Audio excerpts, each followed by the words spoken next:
All right, hey, this is Jonathan. Out here on the water today, got my new Seastream Openwater V2 back, I don't know, maybe the beginning of this month, last month.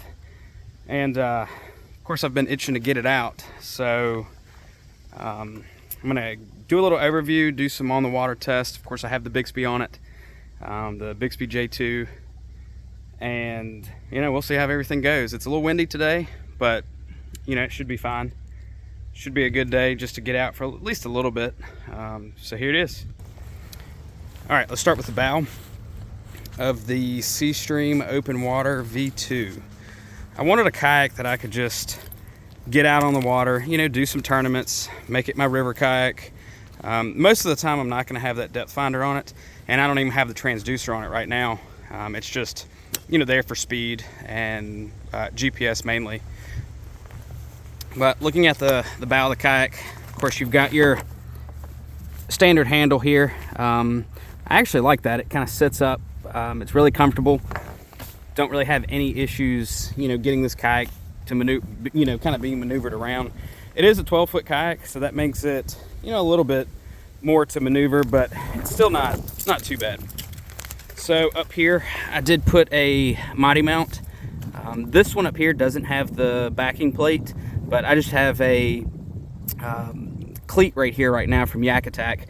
I will use the Railblaza nav safe light, whenever I'm on the water with the motor, early mornings, late evenings, things like that.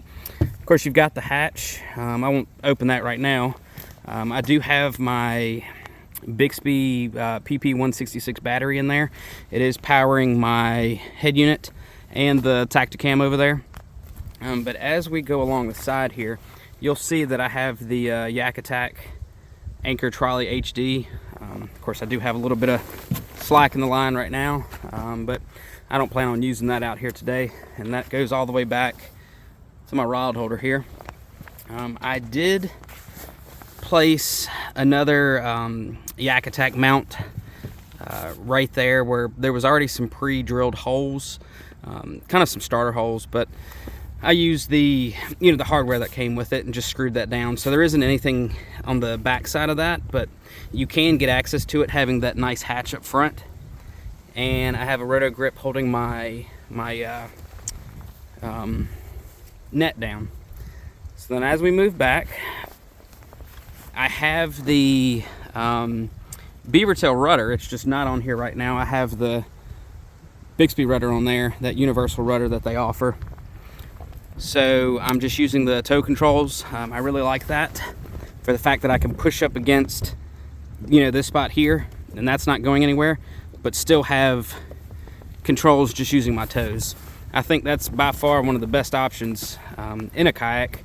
I don't really care for the sliding pedals. I mean, they work. But going back to the seat, yes, it is not a chair style seat, lawn chair style that most kayaks come with now. I do have my kayak cushion on there, so that makes it a lot more comfortable, but the seat was great, by itself. Just kind of sitting in it and messing around with it some.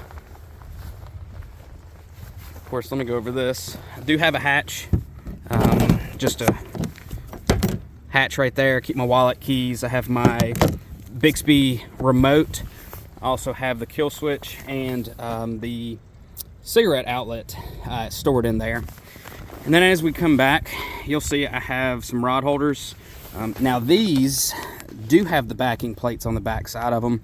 I had to take the rod holders out, and then I was able to go in with some fishing line, tie it up and keep it there, and then bolt those back down to that backing plate. And that's the same with all of these Anchor Trolley HD pieces as well.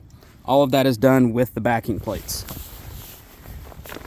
Have another Tacticam right there that I'll use just for filming, and same is done on the other side. And then I have the Bixby, the PP378 battery back there in the back for my J2.